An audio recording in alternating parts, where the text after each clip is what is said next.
असम के लोकप्रिय मुख्यमंत्री हिमंता बिस्वा शर्मा जी, केंद्रीय मंत्रिमंडल के मेरे सहयोगी श्री सर्बानंद सोनोवाल जी, असम सरकार के सभी मंत्रीगण, सांसद और विधायकगण, अन्य जनप्रतिनिधि और लगातार बारिश के बावजूद भी इतनी बड़ी तादाद में आप सब आशीर्वाद देने आए, ऐसे मेरे प्यारे भाइयों बहनों, नमस्कार।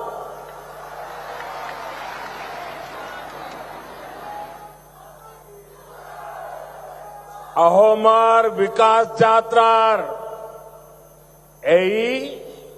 ऐतिहासिक दिन टूत दरभंगा सिर लौकते हमाग्र ओहोमवासिक में आंतरिक उलोगारू अभिनंदन जोनाइशु।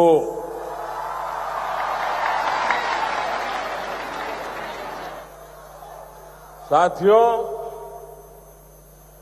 ऑपरेशन सिंदूर के बाद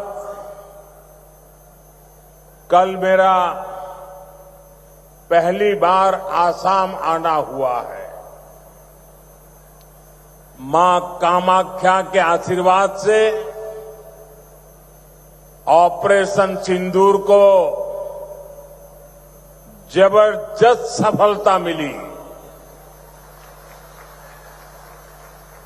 इसलिए आज मां कामाख्या की इस धरती पर आकर एक अलग ही पुण्य अनुभव हो रहा है और ये भी सोने में सुहागा है कि इस क्षेत्र में आज जन्माष्टमी मनाई जा रही है। तो आप सबके बीच जन्माष्टमी के पावन पर्व पर आप सबको भी बहुत बहुत शुभकामनाएं देता हूं। और लाल किले से मैंने कहा था, चक्रधारी मोहन को याद किया था, श्री कृष्ण को याद किया था और मैंने भविष्य की सुरक्षा नीति में एक सुदर्शन चक्र की कल्पना को लोगों के सामने रखा है।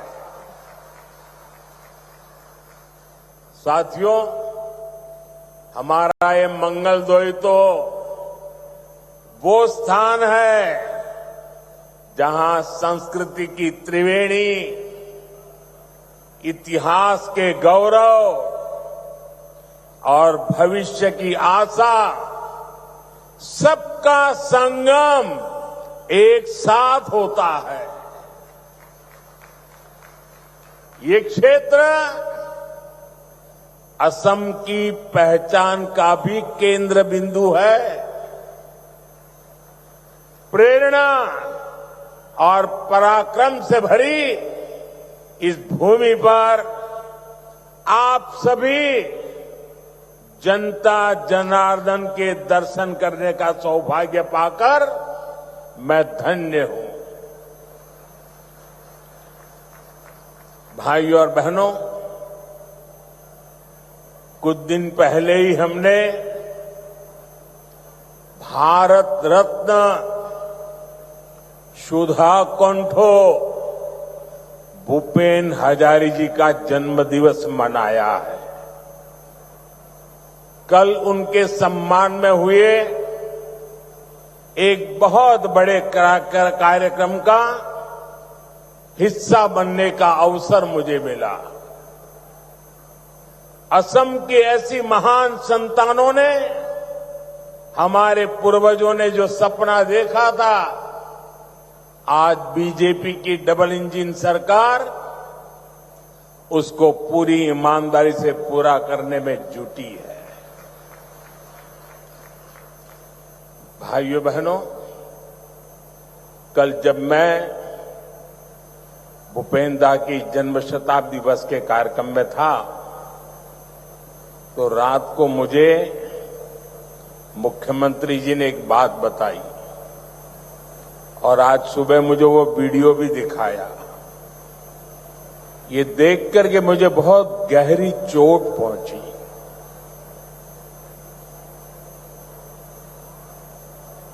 कांग्रेस पार्टी के अध्यक्ष का बयान उन्होंने मुझे दिखाया। जिस दिन भारत सरकार ने इस देश के महान सपूत असम के गौरव भूपेन दा हजारिका जी को भारत रत्न दिया, उस दिन कांग्रेस पार्टी के अध्यक्ष ने बयान दिया था।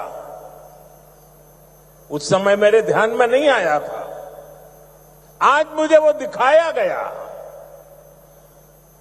कांग्रेस पार्टी के अध्यक्ष ने कहा था कि मोदी नाचने गाने वालों को भारत रत्न दे रहा है। साथियों, 1962 में चाइना के साथ जो जंग हुआ,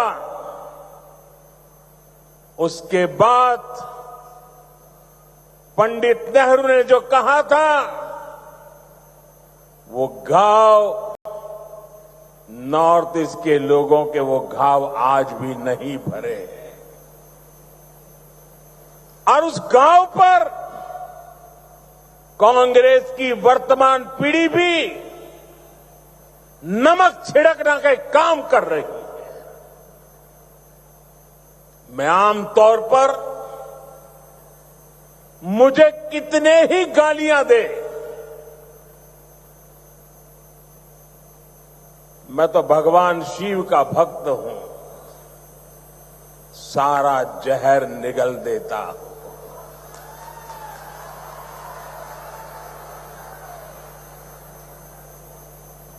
लेकिन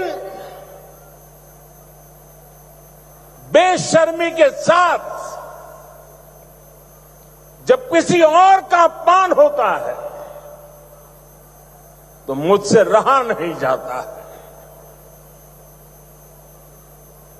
आप मुझे बताइए,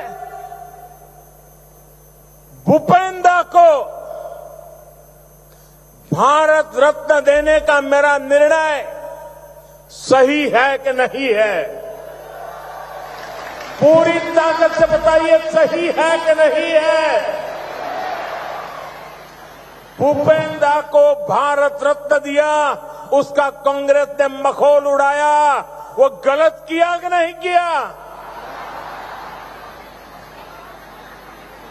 असम के बेटे का, भारत के सपूत का कांग्रेस ऐसे अपमान करती है, बहुत दर्द होता है। साथियों, मैं जानता हूं इनकी पूरी इकोसिस्टम आज टूट पड़ेगी मुझ पर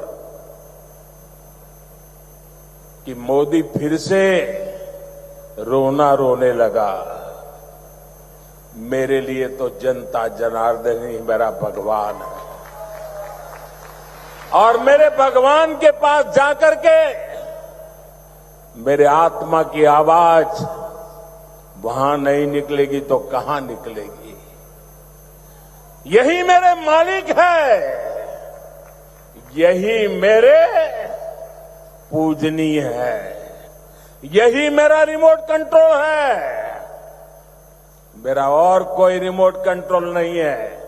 140 करोड़ देशवासी मेरा रिमोट कंट्रोल है। और इनका तो अहंकार इतना है कि नामदार जब कामदार की पिटाई करते हैं और दर्द के कारण अगर कामदार के मुंह से दर्द की आवाज निकल जाए तो उस पर ज्यादा जुल्म करते हैं कि तुम्हें रोने का भी अधिकार नहीं है, तुम नामदार के सामने कामदार होकर के कैसे रो सकते हो। ऐसा अहंकार सार्वजनिक जीवन में शोभा नहीं देता है। असम के लोगों ने, देश के लोगों ने, संगीत प्रेमी लोगों ने, कला प्रेमी लोगों ने भारत की आत्मा के लिए जी जान लगाने वाले लोगों ने कांग्रेस से जवाब मांगना चाहिए कि आपने भूपेंद्र का अपमान क्यों किया। भाइयों बहनों, असम की सांस्कृतिक विरासत का सम्मान, संरक्षण और असम का तेज विकास, ये डबल इंजन सरकार की प्राथमिकता रही है। जरा एसपी जी के लोग, कोई भाई वो चित्र बना के लाए हैं, वो शायद देना चाहते हैं। जो चित्र बना के लाए हैं उनसे मेरी प्रार्थना है कि आप पीछे अपना नाम पता लिख लीजिए, मैं जरूर आपको चिट्ठी लिखूंगा। बहुत सुंदर तस्वीर आपने मेरी मां की तस्वीर भी बनाई है। असम का ये प्यार मैं कभी भूल नहीं सकता हूं। वो एक नौजवान कब से गमोछा लेकर के खड़ा है, वो भी ले लीजिए। मेरे लिए तो ये जन्माष्टमी का प्रसाद है। आसाम की कोई गरीब मां ने ये गमोछा बनाया होगा। बहुत बहुत धन्यवाद भैया आपके इस प्रसाद के लिए। मैं आपका बहुत आभारी हूं। मुझे मिल जाएगा, दे दीजिए भैया, मिल जाएगा। मैं बहुत आभारी हूं आपका। एक और भी ले लीजिए, शायद वो हेमंता को देना चाहता है, हेमंता को देना चाहता है।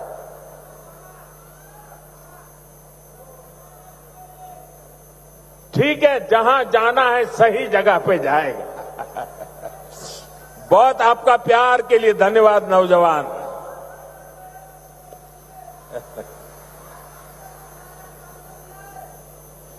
देखिए, काफी बच्चे कुछ चित्र बना के लाए हैं, जरा ले लो भाई। इतना प्यार बरसा रहे हैं लोग। ये छोटे छोटे बालक,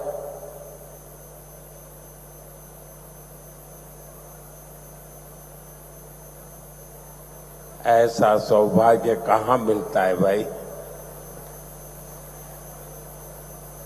थैंक यू दोस्त, थैंक यू भैया, थैंक यू।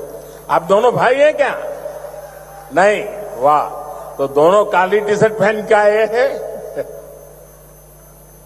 लेकिन बहुत बहुत धन्यवाद दोस्तों। साथियों, सरकार और असम वासियों के साझा प्रयासों से आज असम देश और दुनिया में धूम मचा रहा है। देखिए भाई, ये बेटी कुछ लेके आई है, ले लीजिए। बेटी को तो बिल्कुल निराश नहीं कर सकते। थैंक यू बेटा। बेटे, अपना नाम लिखा है पीछे? अगर नाम लिखा है तो मैं चिट्ठी लिखूंगा। अपना नाम पता लिख दो बेटा।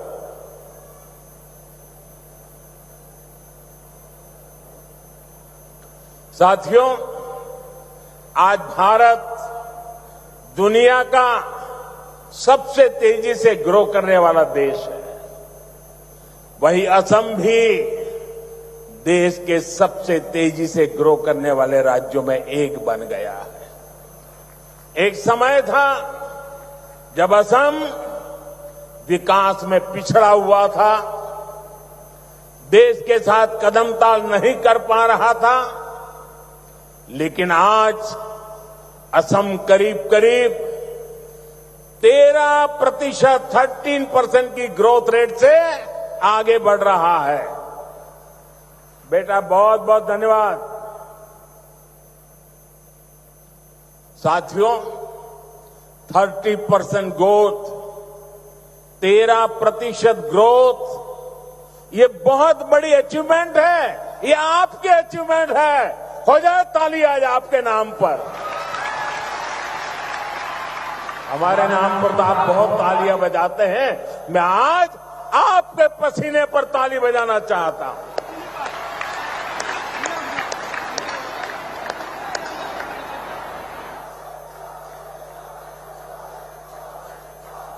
ये सफलता असम वासियों के परिश्रम और बीजेपी की डबल इंजन सरकार के साझा प्रयासों का परिणाम है।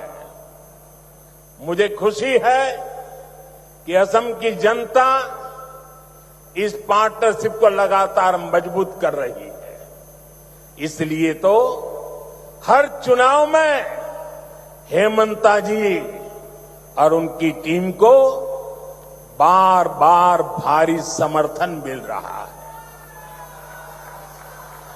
हाल में हुए पंचायत चुनावों में भी असम ने हम सभी को ऐतिहासिक विजय दिलाई है, अपना आशीर्वाद दिया है। साथियों, भाजपा सरकार असम को भारत के विकास का ग्रोथ इंजन बनाने के लक्ष्य के साथ काम कर रही है।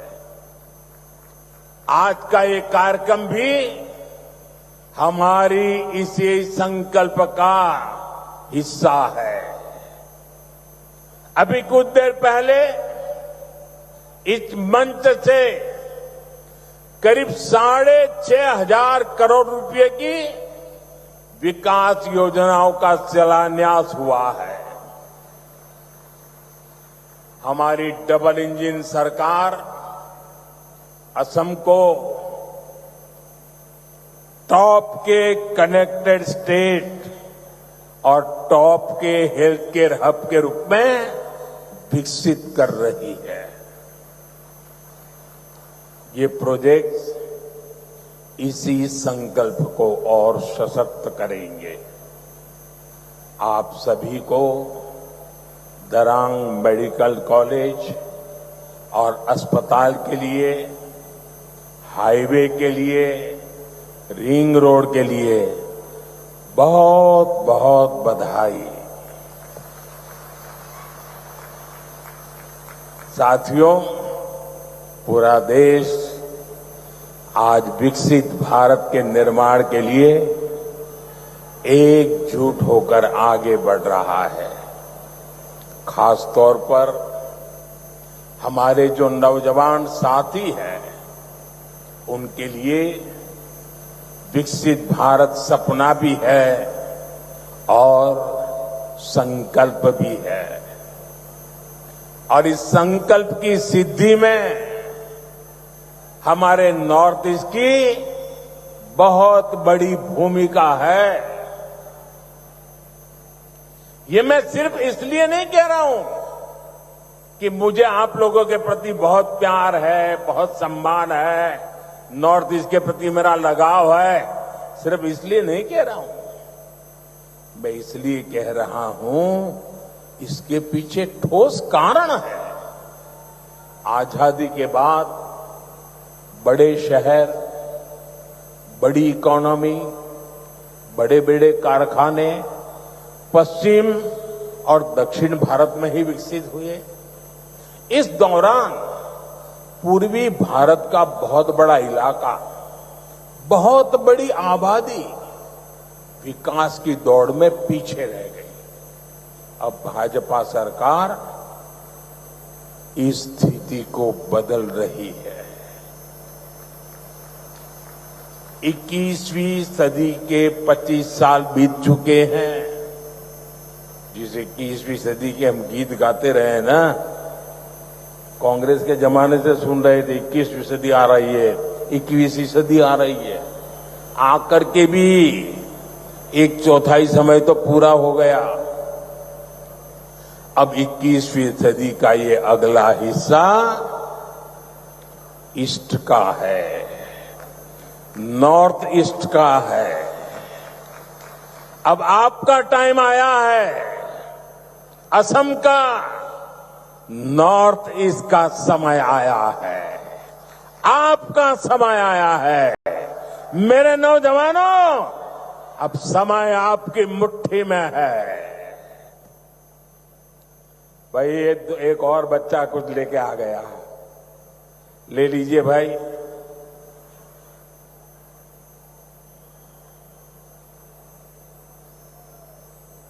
अब ये लोग भी मेरी मुसीबत जान लेते हैं। मां का चित्र लेके आते हैं तो मन करता है बस ले लूं।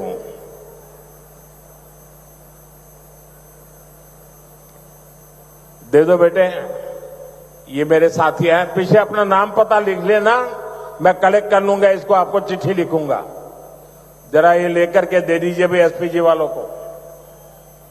साथियों, किसी भी क्षेत्र के तेज विकास के लिए तेज कनेक्टिविटी बहुत जरूरी है।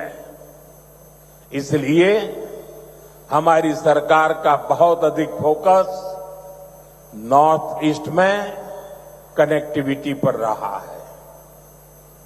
रोड, रेल, एयर जैसी physical connectivity, 5G, internet, broadband जैसी डिजिटल कनेक्टिविटी, इससे आप लोगों को सुविधा मिली, जीवन आसान हुआ, बिजनेस करना आसान हुआ। इस कनेक्टिविटी से आप लोगों के लिए घूमना फिरना आसान हुआ, टूरिज्म का विस्तार हुआ और इसने यहां के हमारे नौजवानों के लिए नौकरी के, रोजगार के नए अवसर भी बनाए। साथियों, कनेक्टिविटी के इस महाअभियान का असम को भी बहुत लाभ मिला है। मैं आपको एक उदाहरण देता हूं। आजादी के 6 दशक तक दिल्ली में कांग्रेस की सरकार रही। असम में दशकों तक कांग्रेस रही, लेकिन कांग्रेस ने 60-65 सालों में ब्रह्मपुत्र पर सिर्फ 3 पुल बनाए। 60-65 साल में 3। फिर आपने हमें सेवा करने का मौका दिया और 1 दशक में हमारी सरकार ने 6 बड़े ब्रिज बना दिए। 6 बड़े ब्रिज। अब मुझे बताइए, इतना काम करेंगे तो आप खुश होंगे कि नहीं होंगे? आपके आशीर्वाद मिलेंगे कि नहीं मिलेंगे? आपका प्यार मिलेगा कि नहीं मिलेगा? आप खुश हैं ना? मैं और भी काम करना चाहता हूं, बस आशीर्वाद देते रहिए।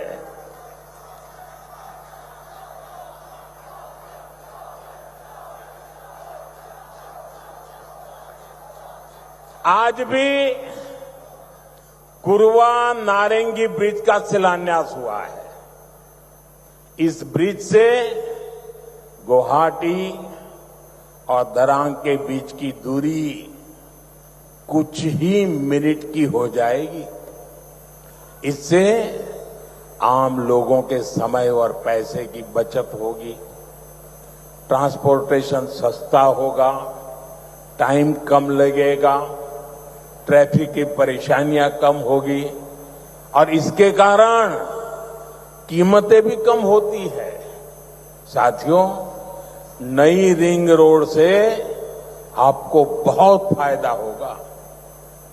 जब ये बन जाएगी तो ऊपरी आसाम की तरफ जाने वाली गाड़ियों को शहर में आने की जरूरत ही नहीं पड़ेगी। ये ring road 5 national highway, 2 state highway, 1 airport, 3 railway station और 1 इनलैंड वाटर टर्मिनल को आपस में जोड़ने का काम करेगा। यानी असम में पहली बार सीमलेस मल्टी मॉडल कनेक्टिविटी का पूरा नेटवर्क होने का ये है डबल इंजन की बीजेपी सरकार का विकास का मॉडल। साथियों, हम आज की नहीं बल्कि अगले 25-50 साल की जरूरतों के मुताबिक देश को तैयार कर रहे हैं, क्योंकि 2047 जब आजादी के 100 साल होंगे ना, विकसित भारत बना के रहना है दोस्तों। आपके लिए बनाना है, आपके बच्चों के लिए बनाना है, नौजवानों के उज्जवल भविष्य के लिए बनाना है। इसी कड़ी में मैंने लाल किले से घोषणा की थी कि अब जीएसटी में नेक्स्ट जनरेशन रिफॉर्म होगा। आज मैं इस रिफॉर्म की खुशखबरी के साथ आपके बीच आया हूं। आज से ठीक 9 दिन के बाद नवरात्रि का पहला दिन होगा। जीएसटी की दरें बहुत कम हो जाएगी और इससे असम के, देश के हर परिवार को फायदा होगा। रोजमर्रा की बहुत सारी चीजें और सस्ती हो जाएगी। हमने सीमेंट पर टैक्स कम किया है, इसके लिए जिसको घर बनाना है उसका खर्चा कम होगा। कैंसर जैसी अनेक गंभीर बीमारियों की अनेक महंगी दवाएं सस्ती हो जाएगी, बीमा कराना सस्ता हो जाएगा और जिस नौजवानों को मोटरसाइकिल लेनी है, नई कार खरीदनी है, वो भी सस्ती हो जाएगी। आजकल आप देखते होंगे मोटर कंपनियों में ऐसी होड़ मची है, एडवर्टाइजमेंट दे रहे हैं 60,000 कम, 80,000 कम, 1 लाख रुपया कम, लगातार इससे जुड़े विज्ञापन दे रहे हैं। यानी माताएं बहनें हो, नौजवान हो, किसान हो, दुकानदार हो, सबका फायदा होने वाला है। ये फैसला आपके त्योहारों की चमक और बढ़ाने वाला है। साथियों, इन त्योहारों में आपको मेरी एक बात भी ध्यान रखनी है। मैं अपनी बात बताऊं? मैं मेरी बात बताऊं? आप कहो तो बताऊं? सबके सब हाथ ऊपर करके बताइए, बताऊं? मेरी बात मानोगे? बैठो बेटा, बैठो। थैंक यू बेटा, थैंक यू। उसको तकलीफ मत दीजिए, उसको शारीरिक तकलीफ है, प्लीज उसको परेशान मत कीजिए। ले लेंगे। जरा कैमरामैन वो चिट्ठी ले लो, उनसे चिट्ठी ले लो। कोई नौजवान, बैठो बेटा, आप परेशान मत होना, उसको परेशान मत कीजिए। अरे भाई, उसको तकलीफ हो रही है भाई, मेरा प्रणाम भैया, उसको परेशान मत कीजिए प्लीज। उसको, मुझे अच्छा नहीं लगता है भैया, प्लीज। आप यहां तक आए, शरीर को इतना कष्ट देकर के आए, मैं आपका आभारी हूं। साथियों, जरा फिर से हाथ करके बताइए, मैं जो कहूंगा मेरी बात मानोगे? ऐसा नहीं, सबका हाथ ऊपर होना चाहिए, उधर भी। मेरी बात मानोगे? पक्का मानोगे? इतना कर लीजिए, देश आगे बढ़ जाएगा दोस्तों। मेरे लिए नहीं, मैं आपसे देश के लिए मांग रहा हूं। मैं आपसे आपके बच्चों के उज्जवल भविष्य के लिए मांग रहा हूं। और मैं आपसे यही कहता हूं कि आप मुझे वादा कीजिए, अब जो भी खरीदेंगे वो स्वदेशी होगा। खरीदेंगे, स्वदेशी खरीदेंगे, मेड इन इंडिया खरीदेंगे। और मेरी स्वदेशी की व्याख्या बहुत सिंपल है। कंपनी किसी भी देश से क्यों ना आई हो, नाम किसी भी देश का क्यों ना हो, लेकिन वो हिंदुस्तान में ही बना होना चाहिए। पैसा दुनिया के किसी भी देश ने लगाया हो, लेकिन पसीना मेरे देश के नौजवानों का होना चाहिए।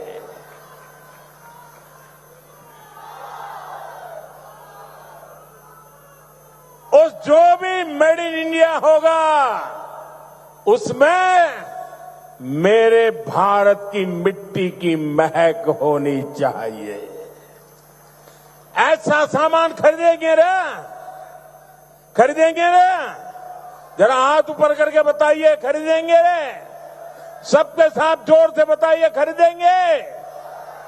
जोर से बताइए, खरीदेंगे? किसी को गिफ्ट देना है तो स्वदेशी देंगे। और जो दुकानदार माल बेचता है, मैं उसको कहना चाहता हूं, दुकान पे बोर्ड लगाइए। लगाएंगे? अपने गांव की हर दुकान पे बोर्ड लगाएंगे।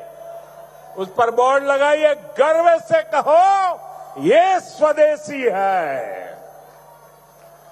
गर्व से कहो ये स्वदेशी है।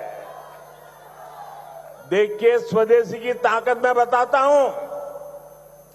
करीब 50 साल पहले की बात, मैं कन्याकुमारी में कुछ समय के लिए वहां रहता था। और ये गमोथा कितने ही सालों से मेरे साथ होता है। मेरी बैग में भी 3-4 होते ही होते हैं।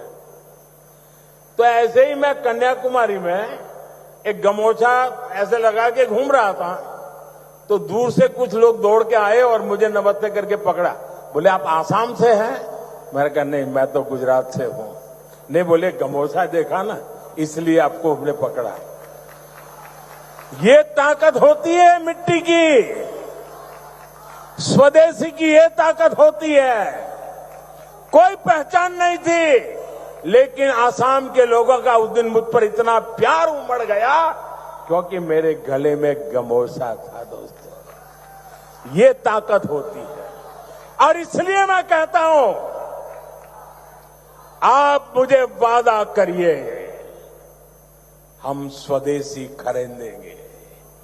वोकल फॉर लोकल, लोकल के लिए वोकल हो, इसके लिए हम सबका प्रयास देश को मजबूत करेगा।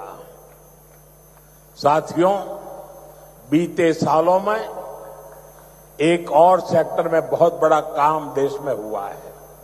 ये सेक्टर है हेल्थ केयर का, आरोग्य का। हमारे अस्पताल होते थे तो बड़े शहरों में, वहां इलाज कराने जाते थे तो बहुत महंगा पड़ता था। हमने एम्स का, मेडिकल कॉलेजों का नेटवर्क देश के कोने कोने तक फैला दिया। अब बैठिए भैया, मुझे आप अपने बोलने दीजिए। अब बैठिए, आप बैठिए, आप बैठिए, आप बैठिए। अरे, उसको परेशान कर रहे हैं आप लोग। भाई कैमरामैन, उनसे चिट्ठी ले लेना। मेरे इन दिव्यांग भाइयों को क्यों परेशान करते हैं आप? थैंक यू दोस्त।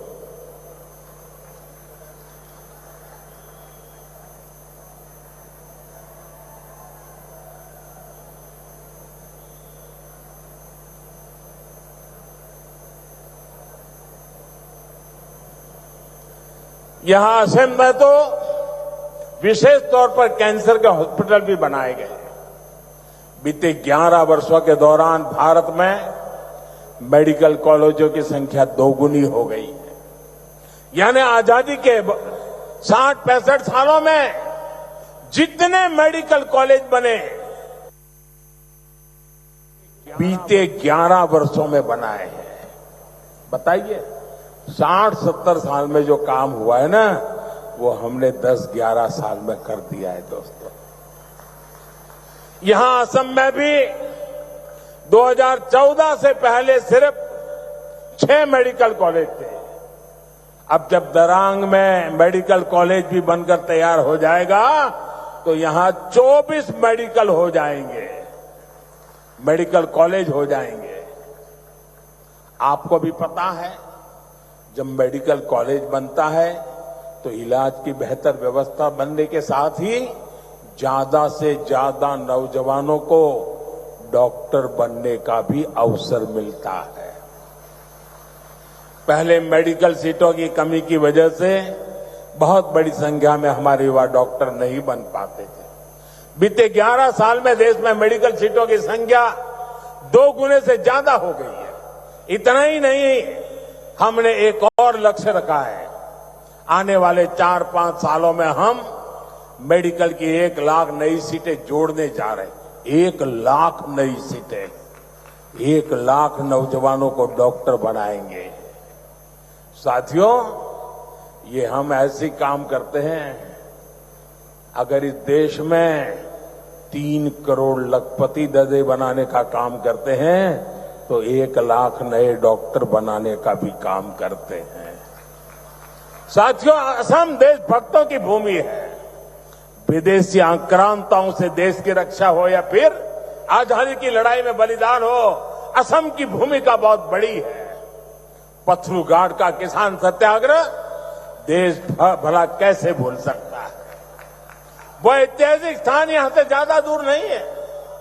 आज जब मैं बलिदानियों की ऐसी पावन भूमि पर खड़ा हूं तो कांग्रेस की एक और करतूत से पर्दा हटाना जरूरी है।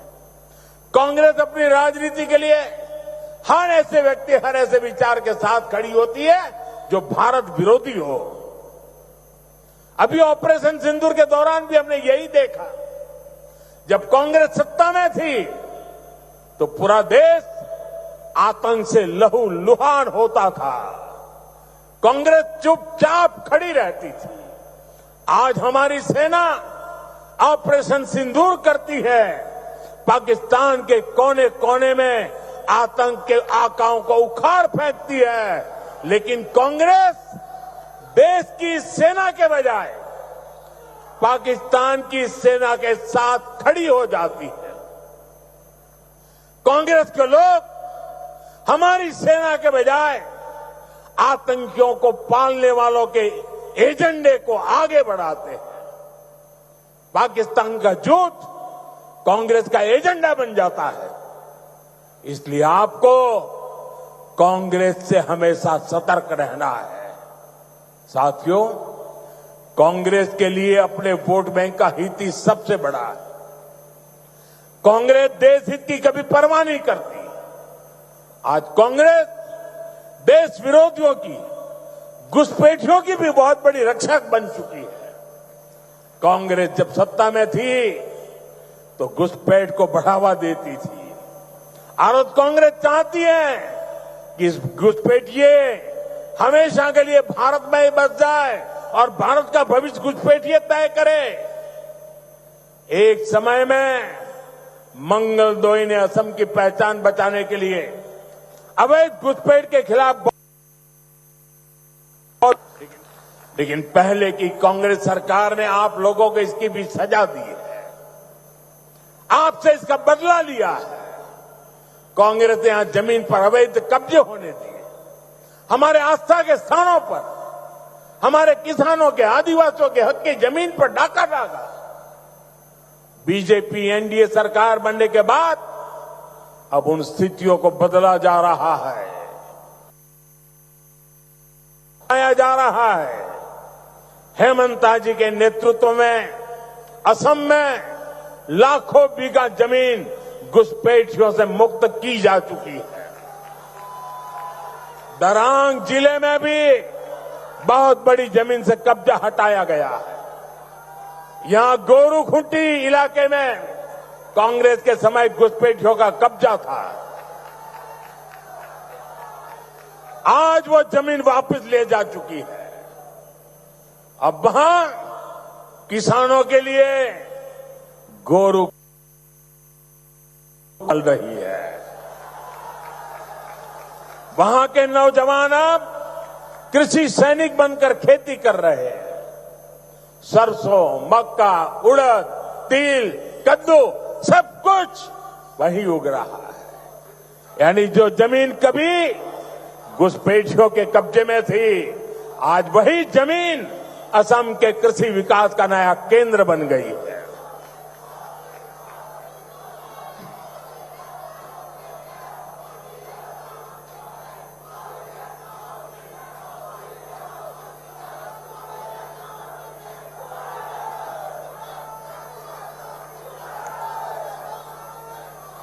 साथियों, भाजपा की सरकार घुसपैठियों को देश के साधनों संसाधनों पर कब्जा नहीं करने देगी। भारत के किसानों, भारत के नौजवानों, हमारे आदिवासियों का हक हम किसी को नहीं छीनने देंगे। ये घुसपैठिए हमारी माताओं, बहनों, बेटियों के साथ अत्याचार करते हैं, ये नहीं होने दिया जाएगा। घुसपैठियों के माध्यम से बॉर्डर के इलाकों में डेमोग्राफी बदलने की साजिशें चल रही है। ये राष्ट्रीय सुरक्षा के लिए बहुत बड़ा खतरा है। इसलिए अब देश में एक डेमोग्राफी मिशन शुरू किया जा रहा है। भाजपा का लक्ष्य है घुसपैठियों से देश को बचाएंगे, घुसपैठियों से देश को मुक्ति दिलाएंगे। और मैं उन राजनेताओं को भी कहना चाहता हूं, आप जो चुनौती लेकर के मैदान में आए ना, बस सुना तान करके उस चुनौती को स्वीकार करता हूं। और लिख लो,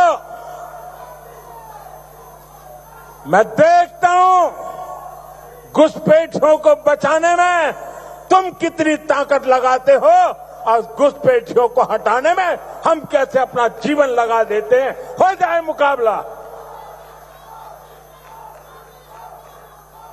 घुसपैठियों को बचाने के लिए निकले हुए लोगों को भुगतना पड़ेगा।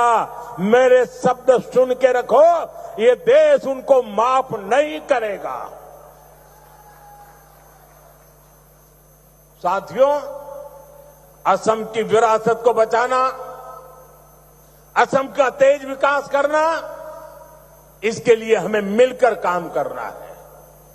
हमें असम को, नॉर्थ ईस्ट को विकसित भारत का ग्रोथ इंजन बनाना है। एक बार फिर विकास परियोजनाओं के लिए आप सभी को मैं शुभकामनाएं देता हूं। मेरे साथ बोलिए, भारत माता की। दोनों हाथ ऊपर करके पूरी ताकत से निकालनी चाहिए आवाज।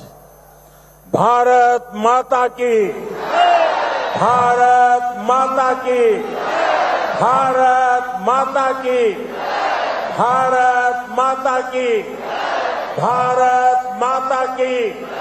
बहुत बहुत धन्यवाद। महोदय, आपके अमूल्य वक्तव्य के लिए हम हृदय से धन्यवाद एवं आभार प्रकट करते हैं।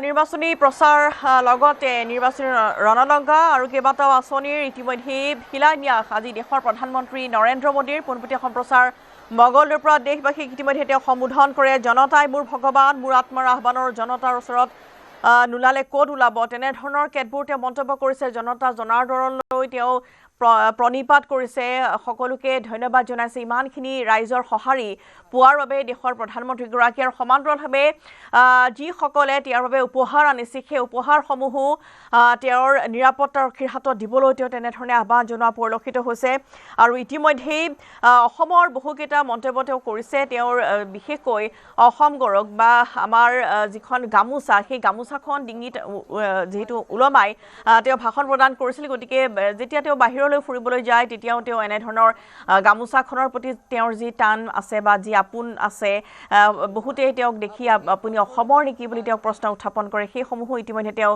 উল্লেখ কৰিছে নিজৰ ভাষণ প্ৰসংগত আৰু আজি দেশৰ প্ৰধানমন্ত্ৰীগৰাকীৰ আজি দ্বিতীয়টো অসমৰ কাৰ্যসূচী আৰু মংগলদৈৰ পিছতে তেওঁ নুমলীগড়লৈ যাব অসমত উপস্থিত হোৱাৰ পিছতেই আজি তেওঁ কালিৰ দিনটোত তেওঁ যিহেতু সুধাকণ্ঠৰ শতবাৰ্ষিকীত অংশগ্ৰহণ কৰিছে আৰু আজি তেওঁ ইতিমধ্যে গৈ মংগলদৈত উপস্থিত হৈছে মংগলদৈৰ পিছতে তেওঁ যাব নুমলীগড়লৈ আৰু বৰ্তমান তেওঁক সম্ভাষণ জনোৱা হৈছে কেইবাটা উপহাৰ তেওঁলৈ প্ৰদান কৰা দেখিবলৈ পোৱা গৈছে আৰু প্ৰতিকূল বতৰৰ মাজতো মংগলদৈবাসীৰ ৰাইজৰ যি অকুণ্ঠ সঁহাৰি বা যেনেধৰণৰ সমৰ্থকৰ আগমন লাখ লাখ লোকৰ আগমন হৈছে তেওঁক চাবলৈ বা তেওঁৰ ভাষণ শুনিবলৈ তাৰ বাবে তেওঁ কৃতজ্ঞতা জ্ঞাপন কৰিছে মংগলদৈবাসীৰ ওচৰত আৰু সমান্তৰালভাৱে বিকাশৰ কথাতে উল্লেখ কৰিছে যে বিশ্বৰ ভিতৰতে ভাৰত দ্ৰুত প্ৰগতিৰ দেশলৈ গৈছে আৰু অসম দেশৰ সকলোতকৈ দ্ৰুত বিকশিত ৰাজ্য হিচাপে তেওঁ অভিহিত কৰিছিল আৰু এটা সময়ৰ কথাতে উল্লেখ কৰিছে যেতিয়া অসমৰ বিকাশ থমকি ৰৈছিল কিন্তু আজি অসমে 13% হাৰত বিকাশ কৰি আছে বুলি তেওঁ মন্তব্য কৰিছে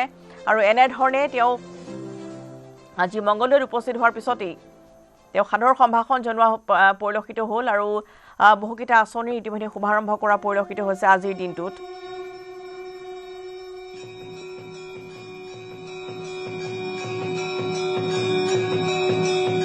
দৰং মেডিকেল কলেজ